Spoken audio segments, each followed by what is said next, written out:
Hunters of the Jeju Island raiding squad gather together to eliminate the red ants that emerge out of the forest. However, things quickly took a wrong turn as the hunters began to perish one by the ants who overpowered and tried to devour them until the higher-ups, Yoon-seok, Min Byung-gyu, and Baek Yoon-ho, arrived to their rescue. Amidst of the battle, a giant white ant appears to confront Yoon-ho, who soon takes him out without much effort. Right after, more white ants appear to confront Yoon-ho and Yoon-seok. Meanwhile, Choi Jong-in in a city nearby observes their battle in the forest and launches his fire attack on the crowd of ants that are approaching, before ordering his own team to charge. Meanwhile, the team eventually takes out the dungeon boss as they celebrate with Jin-woo observing while he recovers. Worried, Joo-hee screams at him to express more of her worries. One of the team members notified the rest about the entrance of a cave that he just found. The team voted on whether they should go with Jin-woo, the last to make the vote to enter the tunnel, as Joo-hee chose not to.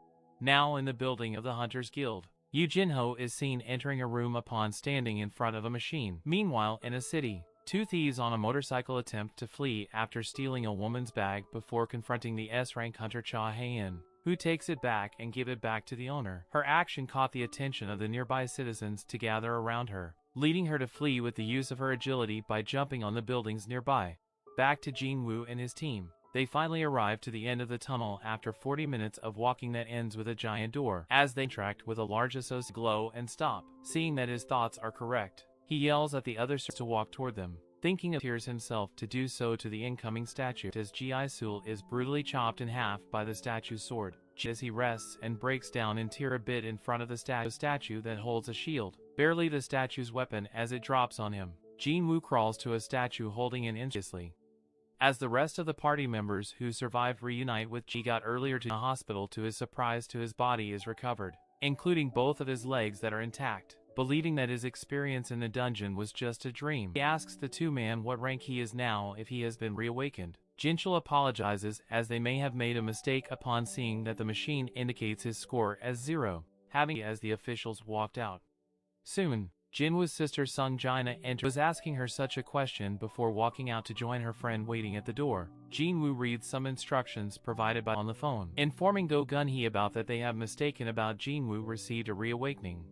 At the Hunters Guild building, Choi Jong-in assigns Cha Hae-in to participate in the next B-rank raid. The time of quest he believed to be a joke has ran out, causing a rumbling that he believes to be an earthquake before finding himself in a desert where he receives Billy survives his chase from the centipedes and is found exhausted by the nurses at the hospital. It's his sister that he will be heading out.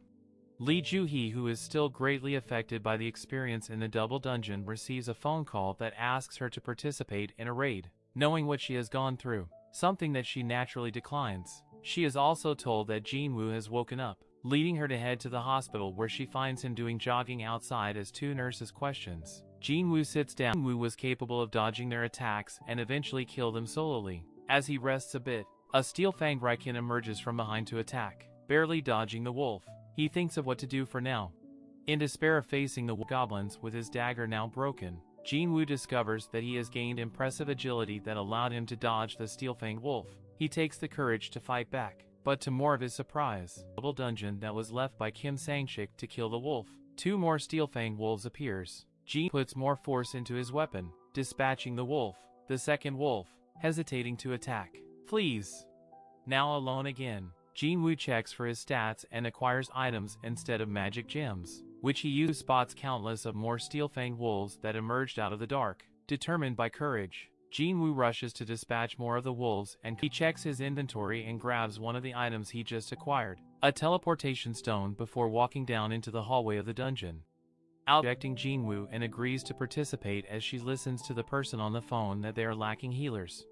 Back at the instance dungeon, Jin-woo configures that he has indeed become stronger as he comes to understand. Finding himself in silence in a vast sewer, he notices the waves of the water is coming toward him, alerting him something is coming at him before getting sent colliding against the wall. There's the Kasaka's Venom Fong, a dagger made from the boss's fangs, the subway station. As he takes the stair to exit the dungeon, he is spotted by a soldier who scolds him for being here before realizing that he is a hunter and guide him out of the sight. As he follows the soldier, he asks him if magic beasts have got out after a dungeon break.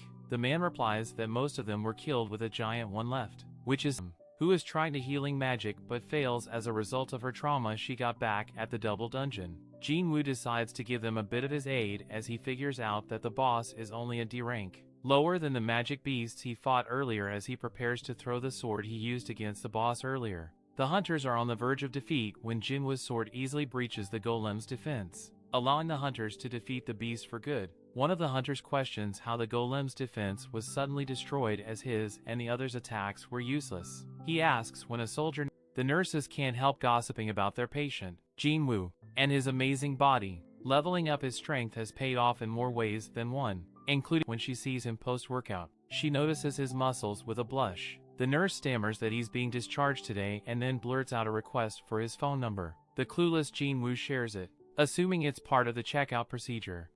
Meanwhile, S-rank hunter Baek Yunho chats with the host of a morning news show. There are only 7 S-ranks, the host mentions, before turning the topic to Baek's life outside of the dungeons. He mentions his own training, which he does every day to maintain his skills. It's a habit he started during his days as a firefighter. Jinwoo's sister Jaina is watching the interview when she notices the time. A bedhead Jinwoo yawns and greets her as she gets ready to leave for school. Jaina notices the results of his training, too, and that he even seems taller than before. She grins and puts on her shoes, and her protective older brother reminds her to take an umbrella.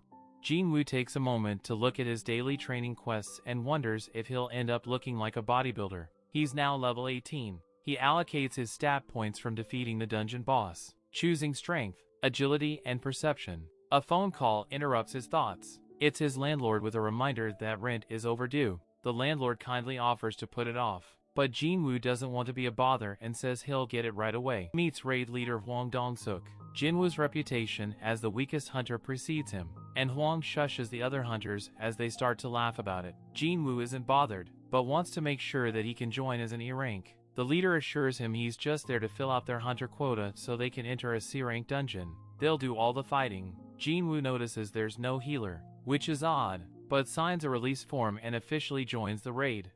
As the party walks to the gate, the youngest member of the raid introduces himself.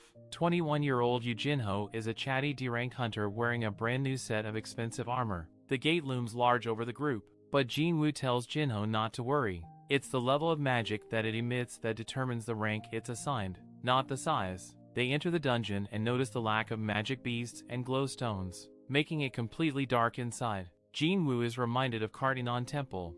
The group comes to a crossroad in the tunnels and Jinwoo feels the presence of beasts. He realizes they're insect types and senses their attack coming from above. Just as he warns the group, a swarm of ant-like monsters attacks. The hunters are well coordinated, notes Jinwoo, and Jinho holds his own thanks to his pricey armor, but something feels off. Elsewhere, the highest rank hunters train. S-rank hunter Baek smashes through stone with his bare hands, causing the building to shake. Jinho keeps up a friendly conversation with Jinwoo as the hunters continue to explore the dungeon. It's huge, but mostly empty of monsters. As they come upon the boss chamber, they find it filled with glittering mana stones and a sleeping giant spider. The leader, Hwang, thinks of showing up his little brother with this haul. Jinho, looking out for Jinwoo, points out that per the contract he's entitled to split the haul as well. Hwang gamely agrees, but mentions they'll have to take care of the dungeon boss first. He tells Jinho and Jinwoo to stay put while it sleeps as the rest of the group goes out to get their excavation gear. Then the group springs their trap.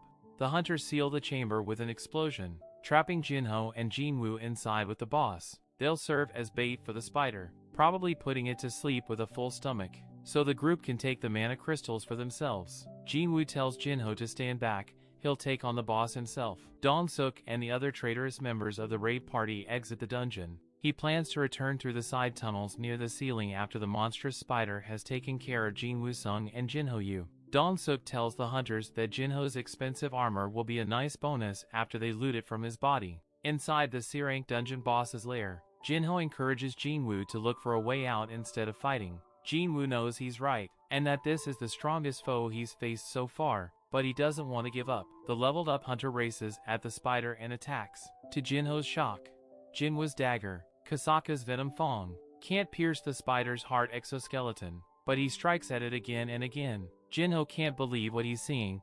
There's no way Jinwoo is an E-rank hunter, he thinks, before realizing that he might have faked his ranking. False rankers are rumored to trick their mana readings because they kill for fun. Jinho is now very frightened of his fellow hunter.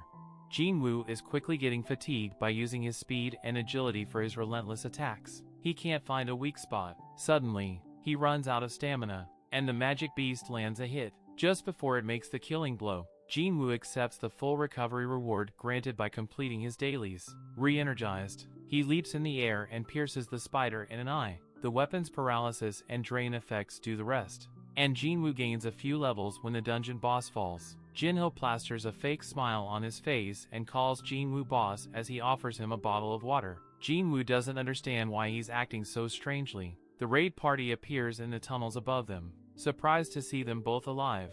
Elsewhere, Chairman Do, the leader of the Hunters Guild, is tired after a day of meetings. His subordinate Jinchul suggests training together for a change of pace. Go easily blocks Jinchul's attacks before landing a punch that sends the younger man flying. He thanks Jinchul and says their sparring match was just what he needed. Go also compliments him on keeping up his training, as it can make all the difference in a dangerous dungeon. Back in the boss lair, the treacherous group assumes that Jinho defeated the spider with the help of his pricey gear. Dong-suk tells Jinho to kill Jinwoo and they'll let him live, but the young hunter doesn't side with them. Dong-suk orders the group to kill the weaker hunter first. A system message pops up, tasking Jinwoo with slaying the 6 murderous hunters. The Hunter Heejin of the White Tiger Guild meets up with 2 friends from the Hunters Guild back in the city. Heejin asks how their A-rank dungeon training with the famed S-rank hunter Cha Haein went. They tell her it went fast. While they struggled, Cha slew an A-rank beast easily. The trio chats as they sip their tea. Gina comments that they're lucky to be in reputable guilds, as some dungeon strike teams have suspicious fatality rates.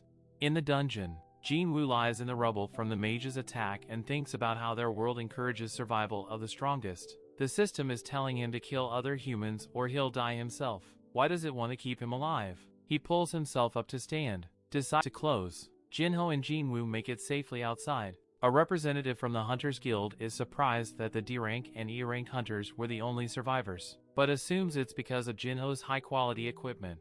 As rain begins to fall from the evening sky, Jinwoo is glad he gave his sister an umbrella that morning. Subscribe and like if you enjoy this video. Comment and watch my other videos. It gives me motivation to make more content. See you soon.